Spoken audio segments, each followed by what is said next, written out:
ఎందుకోసం వస్తుంది కేసీఆర్ గారికి అవినీతి మరక ఎవరి వల్ల అంటింది అలా? అది ఆలోచన చేసుకోవాలి కదా మనం కూడా.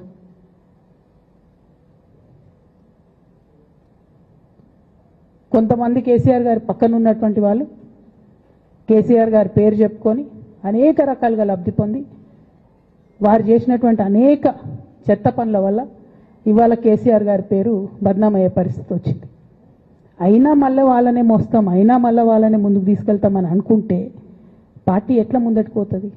ఒక బిడ్డగా నిజంగా నేను బాధపడతా ఉన్నాను. ఇవాళ 5 సంవత్సరాలు ఇరిగేషన్ మంత్రిగా చేసినటువంటి హరీష్ రావు గారిది మేజర్ పాత్ర లేదా దీంట్లో?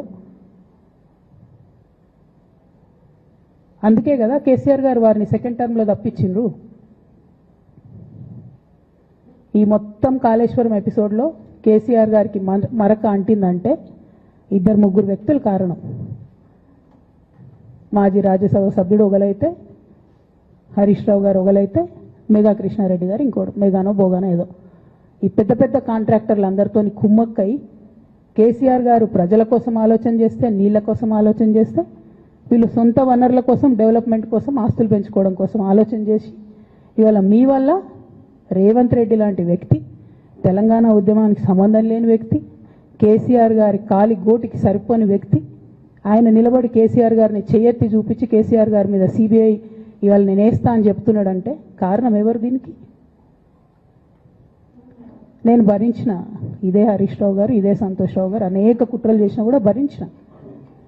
నా మీద ఓపెన్గా మీడియా మిత్రులందరితో రకరకాల మాటలు చెప్తే కూడా నేను భరించిన.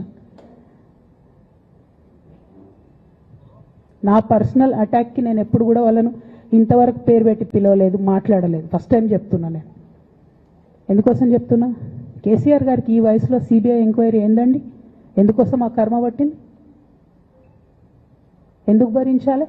ఇటువంటి వాళ్ళని చూస్తూ ఎందుకోసం ప్రొటెక్ట్ చేసుకోవాలి?